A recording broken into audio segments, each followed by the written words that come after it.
ऐसे सेफगार्ड्स हैं जो अभी रिसेंटली एड ऑन किए गए after the criminal law amendment act 2013 with reference to woman law. और जो ये प्रोविजन ऐड की गई बहुत कॉमन सेंस वाले हैं। क्यों?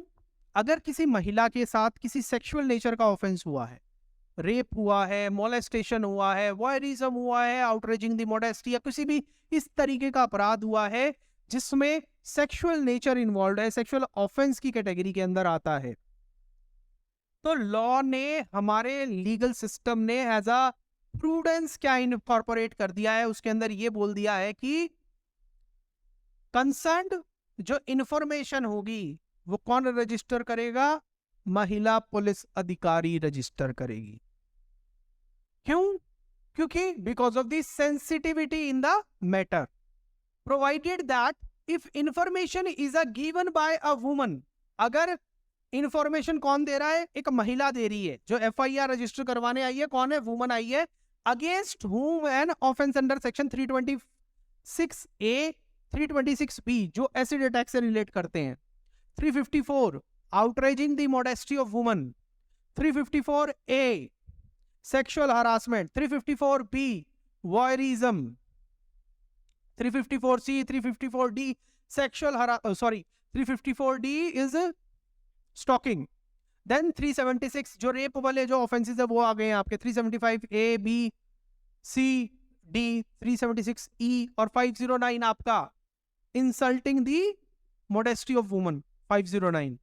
ये ऐसे ऑफेंस जहां पर अगर वुमन विक्टिम है और उसके खिलाफ कोई सेक्सुअल नेचर का ऑफेंस कमिट हुआ है, देन इन दैट केस क्या कहता है लॉ?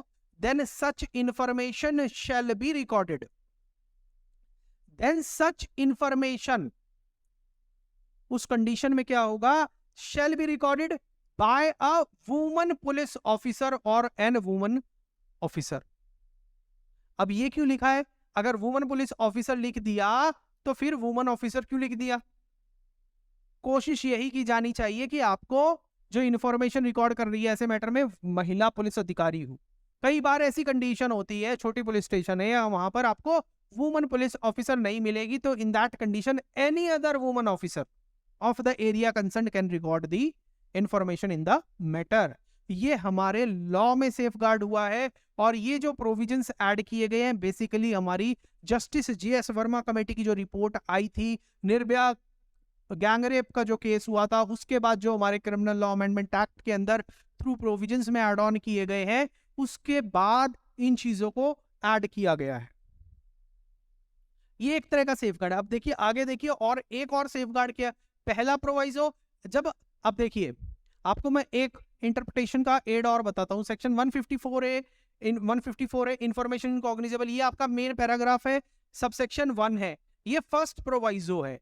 इसी फर्स्ट प्रोवाइजो के अंदर प्रोवाइडेड फर्दर दैट कि मतलब ये आपका कौन सा कैसा आ गया? अब ये आपका एक तरह से सेकंड प्रोवाइजो है।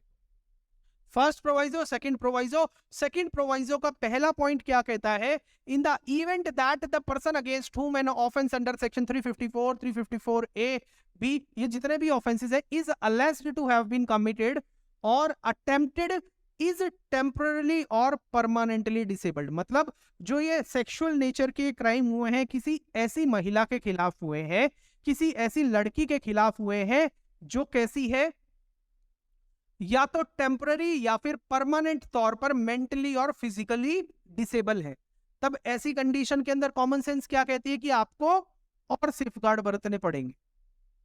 क्योंकि जो लड़की पागल है, जो डिसेबल्ड है, तो वो ऑब्वियसली अपनी बात को सही से समझा नहीं पाएगी, है ना? तो उसके लिए आपको किसकी मदद लेनी पड़ेगी? इंटरप्रेटर की।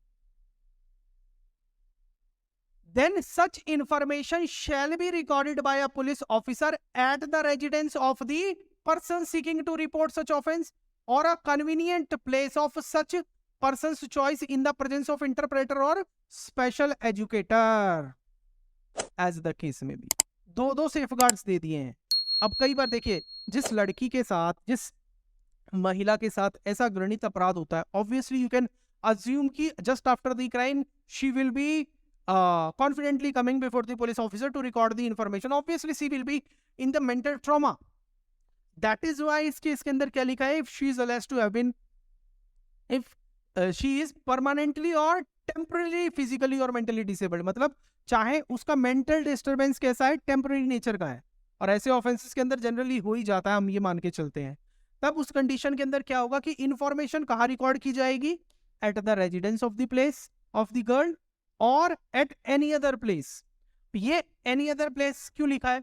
कई बार ऐसा होता है कि द गर्ल कंसर्न्ड और द विक्टिम कंसर्न्ड और the prosecutors in this matters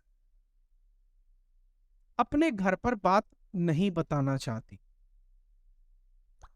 तो किसी फ्रेंड के यहां पर रिकॉर्ड करा दे, स्कूल में करा दे, या और ऐसी कंडीशन हो कि वो घर में ना ही रहती हो, वो कहाँ रहती हो, हॉस्टल में रहती हो, तो हॉस्टल में रिकॉर्ड करा दे, या किसी अनाथ आश्रम में रहती हो, वहां रिकॉर्ड करा दे, ये पर्पस है। तो मतलब इंफॉर्मेशन कहाँ रिकॉर्ड की जाएगी, जहां जनरली आप प्रेफर क्या करोगे, at the residence of the girl और at any other place which is convenient to him as per her wishes.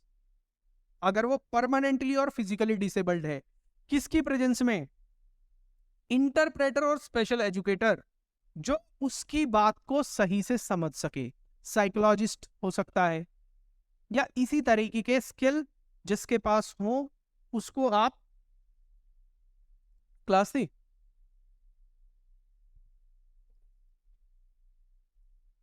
उसको भी उसकी प्रेजेंस के अंदर ही उस फीमेल कंसर्न की इंफॉर्मेशन को रिकॉर्ड किया जाएगा। The recording of such information shall be videographed. एक और कंडीशन दे दी है कि आप अगर फीमेल कंसर्न फिजिकली या टेम्पररी मेंटली डिसेबल्ड है, तब उस कंडीशन के अंदर क्या होगा, उसके घर पर रिकॉर्ड करोगे या कन्वीनियंट प्लेस पे करोगे, in the presence of the interpreter and special educator. ये क्लॉज ए, ये प्रोवाइजो का ए है, ये प्रोवाइजो का बी है।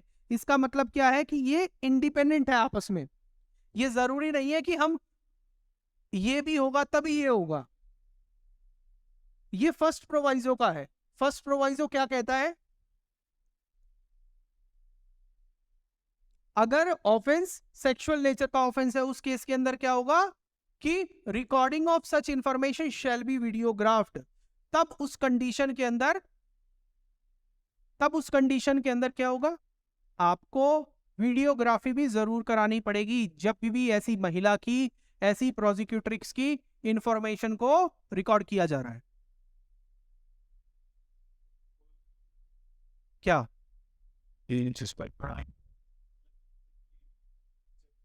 बाबू? हाँ, अब देखो, ये देखो, मैं आपको एक चीज समझाता हूं।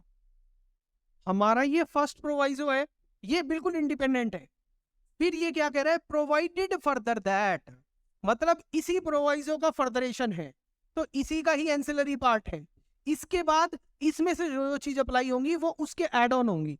जिसके साथ महिला के साथ पहली बात तो सेक्सुअल नेचर का ऑफेंस हुआ, अगर वो परमानेंटली और डिसेबल्ड है, तब उस केस के अंदर उसके घर पे रिकॉर्ड करोगे या उसकी जगह पे करोगे, साथ में फिजिकल वो क्या कहते हैं, इंटरप्रेटर या एजुकेटर होना चाहिए। अब दूसरी बात, सपोज करो वो फिजिकली और मेंटली डिसेबल्ड नहीं है, तो ऑब्वियसली ये वाला हो जाएगा स्ट्राइक आउट, ए स्ट्राइक आउट हो जाएगा, ये एप्लीकेबल नहीं है, तो बाकी क्या अप्लाई करोगे ना, वही चीज है। तो क्या होगा, recording of such information shall be videographed, videography होनी चाहिए। The police officer gets the statement of the person recorded by a judicial magistrate under clause A of subsection 5A of section 164 as soon as possible। ये एक नया provision add किया गया है section 164 subsection 5A के अंदर। जो भी आपकी रेप विक्टिम है या ऐसी विक्टिम है जिसके खिलाफ जो भी ऑफेंसेस हमने मेंशन किए हैं, वो इंफॉर्मेशन देने आती है, तो जैसे ही वो इंफॉर्मेशन देने आएगी, उसकी इंफॉर्मेशन को आप फटाफट उसको जुडिशियल मैजिस्ट्रेट के सामने जाकर रिकॉर्ड कराओगे। इसका पर्पज क्या है, जब हम आगे के प्रोविजन, जब सेक्शन 164 पढ़ेंगे, तब आपको पता चलेगा कि आप इसको एग्जामिनेशन इन चीफ की तरह ट्रीट कर सकते हो, कि मतलब उस विक्टिम को बार बार कोर्ट के सामने आकर दोबारा मेंटल ट्रॉमा, आपने ऐतराज मूवी देखी है ना, कि पूछते हैं कि वो ऊपर था, ये था, वो था, फलाना ढिमकाना था। इससे क्या होगा, जो ऑलरेडी ट्रॉमा में है उसको बार बार वो चीजें बतानी पड़ेंगी, तो शी विल बी, इसी तरह कई बार वो अपनी स्टेटमेंट बदल देती है, मेरे साथ तो कुछ हुआ ही नहीं जी। बार बार ऐसे स्टेटमेंट पूछना, ऐसी आर्ग्यूमेंट्स, क्योंकि अपोजिट काउंसिल का तो, एक्यूज्ड की तरफ का तो उसका तो पर्पस ही यही है कि he want to discredit the witness. जो विक्टिम है वो अपने मैटर में तो विटनेस ही है ना, उसी को झूठा साबित कर दो, हार के बेचारी यही कह देगी मेरे साथ कुछ ही नहीं हुआ है, तो एक्यूज छूट जाएगा। यही कारण है कि हमारे इंडिया के अंदर वैसे भी कन्विक्शन रेट बहुत कम है। तो उसी चीज को दूर करने के लिए बोला है कि जैसे ही वो इंफॉर्मेशन रिकॉर्ड कराने आएगी, आप ऐसी विक्टिम की स्टेटमेंट को फटाफट से 164(5)(a) के अंदर जुडिशियल मैजिस्ट्रेट के सामने भी रिकॉर्ड कराओगे। जब आप आगे के प्रोविजन पढ़ोगे एविडेंस के साथ, जब मैं इसको क्लब करूंगा तो वहां मैं बताऊंगा भी कि जो 164(5)(a) के अंदर जो मैजिस्ट्रेट के सामने जो स्टेटमेंट रिकॉर्ड की जा रही है, that will work as examination in chief. अब जब ट्रायल चलेगा तो दोबारा से उस विक्टिम को आके कोर्ट में बोलने की जरूरत नहीं। आपको पता है ना कि किसी भी ट्रायल के अंदर जब भी किसी भी विक्टिम की स्टेटमेंट को रिकॉर्ड किया जाता है, एविडेंस में आपने ऑब्वियसली कॉलेज के अंदर पढ़ा होगा, 3 पार्ट होते हैं, examination in chief, cross examination and then re examination. तो जो ये स्टेटमेंट रिकॉर्ड करेगी तो अब इसका वो एग्जामिनेशन इन चीफ हो गया, इसके ऊपर सीधा बस क्रॉस होगा और फिर कोई बात निकल के आएगी तो री एग्जामिनेशन होगा।